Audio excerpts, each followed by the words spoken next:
ദേശീയപാത നിർമ്മാണം, പുഴമണൽ ഖനനത്തിലെ സ്വകാര്യ ഉപയോഗം, പരാതിയുമായി നാട്ടുകാർ. നാഷണൽ ഹൈവേ അതോറിറ്റിയുടെ മേൽനോട്ടത്തിൽ പുരോഗമിക്കുന്ന ദേശീയപാത നിർമ്മാണവുമായി ബന്ധപ്പെട്ട് സർക്കാർ അനുമതിയോടെ ഖനനം ചെയ്ത പുഴമണൽ സ്വകാര്യ ആവശ്യങ്ങൾക്ക് ഉപയോഗിക്കുന്നതായി നാട്ടുകാർ ഗുരുതര ആരോപണം ഉന്നയിച്ചു.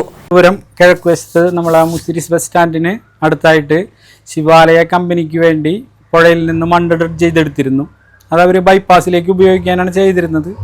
പ്രവർത്തനത്തിൻ്റെ ഭാഗമായിട്ട് ഈ സ്വകാര്യ വ്യക്തിയുടെ ഭൂമിയിലുണ്ടായിരുന്ന കുറച്ച് തോടുകൾ മൂടിപ്പോയിരുന്നു. അത് ഈ പണി കഴിഞ്ഞതിന് ശേഷം അവരത് വൃത്തിയാക്കി തരുന്നതാണ് പറഞ്ഞിരുന്നത്. പക്ഷെ നാളെ ഇതുവരെയായിട്ട് അത് അവർ വൃത്തിയാക്കി തന്നിരുന്നില്ല. ശിവാലയ കമ്പനിക്കാർ നിലവിൽ ഇവിടുത്തെ പണി സ്റ്റോപ്പ് ചെയ്തു പോയി എന്നാണ് ഞങ്ങൾക്ക് അറിയാൻ കഴിഞ്ഞത്.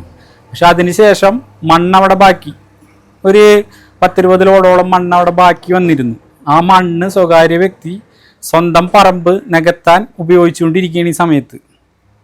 ഈ പ്രശ്നം എന്ന് പറഞ്ഞാൽ അടുത്ത വീടുകൾ, അടുത്ത് പ്രദേശവാസത്തുള്ള ഒരു 10-20 വീടുകളെ മുഴുവൻ ബാധിക്കുന്ന ഒരു പ്രശ്നമാണ്. കാരണം സ്വകാര്യ വ്യക്തി ഈ പുഴയിൽ നിന്ന് ഡ്രഡ്ജ് ചെയ്തെടുത്ത മണ്ണ് സ്വന്തം പറമ്പ് നികത്തുന്നതിന് വേണ്ടി അത്യാവശ്യം കുഴിയൊക്കെ ഉള്ള ഒരു പ്രദേശം വരുന്നത്. പക്ഷേ ഈ സർക്കാരിൻ്റെ ഉടമസ്ഥയിലുള്ള ഒരു മണ്ണ് ഉപയോഗിച്ച് സ്വകാര്യ വ്യക്തി സ്വന്തം പറമ്പ് നികത്തുന്നതിന് വേണ്ടിയാണ് ഉപയോഗിച്ചിരുന്നത്. ഈ പ്രശ്നം തടുക്കാൻ ചെന്നതിൻ്റെ പേരിലാണ് ഇപ്പോൾ പോലീസ് വന്നിരുന്ന്, പ്രദേശത്തെ നാട്ടുകാർ കൂടിയിരുന്ന്, വാർത്താ ചാനലുകൾ എത്തിയിരുന്ന്. അപ്പോൾ ഇപ്പോൾ അവർ പ്രവർത്തനം നിർത്തിപ്പോയി എന്നാണ് അറിയാൻ കഴിഞ്ഞിരിക്കുന്നത്. ദേശീയപാത പദ്ധതികൾക്കായി കരാർ കമ്പനികൾക്ക് വേണ്ടി സർക്കാർ കനോലിക്കനാലിൽ നിന്നും പുഴമണൽ ഖനനം നടത്തിയിരുന്നു. ഖനനം ചെയ്ത മണൽ ശൃംഗപുരം കിഴക്കുഭാഗത്തെ പുഴയോട് ചേർന്ന സ്വകാര്യ ഭൂമിയിൽ ശേഖരിച്ച് ഹൈവേ നിർമ്മാണത്തിനായി കൊണ്ടുപോകുകയായിരുന്നുവെന്നാണ് വിവരം. എന്നാൽ നിലവിൽ കരാർ കമ്പനികളുടെ പ്രവർത്തനം നിർത്തിവെച്ച സാഹചര്യത്തിൽ ഏകദേശം 100-ലധികം ലോഡ് മണൽ സ്ഥലത്ത് കിടക്കുന്നതായി നാട്ടുകാർ പറയുന്നു. ഈ മണൽ ഭൂമിയുടെ ഉടമ JCBയും ടിപ്പർ ലോറിയും ഉപയോഗിച്ച് സ്വന്തം ഭൂമി നികത്തുന്നതിനായി മാറ്റുന്നതായാണ് ആരോപണം.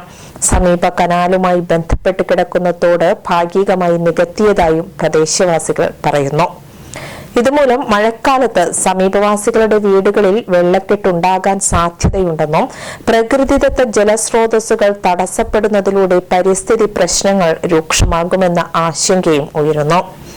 പൊതുമുതലായ മണൽ സ്വകാര്യ ആവശ്യങ്ങൾക്ക് ഉപയോഗിക്കുന്നത് നിയമവിരുദ്ധമാണെന്നും നാട്ടുകാർ ചൂണ്ടിക്കാട്ടുന്നു. പരാതി നൽകിയിട്ടും ബന്ധപ്പെട്ട അധികാരികൾ പരാതിക്കാരനെ പൂർണ്ണമായി കേൾക്കാതെ സ്ഥലം ഉടമയുമായി മാത്രം ആശയവിനിമയം നടത്തിയെന്ന ആരോപണവും ഉയർന്നിട്ടുണ്ട്. ഞങ്ങളിവിടെ ഒരു 10-25 വർഷമായി താമസിക്കാൻ തുടങ്ങിയിട്ട് ഈ പറമ്പെടുത്തേ പിന്നെ ഇവിടെ ഉണ്ടായിരുന്ന ഈ പറമ്പിൽ ഉണ്ടായിരുന്ന എല്ലാ വീടുകളെയും സൈഡിലേക്ക് മാറ്റുകയും അവർക്ക് വഴി നല്ല രീതിയിൽ കൊടുക്കാതെ അവരെ ബുദ്ധിമുട്ടിപ്പിച്ചിട്ടുള്ളതാണ്. ഞങ്ങൾ മാത്രമാണ് ആളുടെ ഇതിന് വേണ്ടിയിട്ട് നിന്ന് കൊടുക്കാതിരുന്നത്. ഞങ്ങളോട് അതിൻ്റെ ഒരു വൈരാഗ്യം കൂടി ആൾക്കുണ്ട്.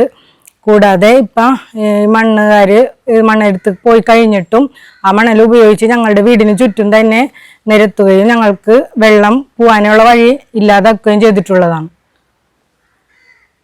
ഇതുമായിട്ട് തോടുകളെല്ലാം നികത്തിയതുമായി ബന്ധപ്പെട്ട് മുഖ്യമന്ത്രിക്ക് പരാതി കൊടുത്തതിൻ്റെ പേരിൽ ഞങ്ങൾ ആ പറമ്പിലേക്ക് കടക്കാതിരിക്കാൻ വേണ്ടിയിട്ട് അവിടെ വഴിയുണ്ടായിരുന്നത് അടയ്ക്കുകയും ഒക്കെ ചെയ്തിട്ടുള്ളതാണ്.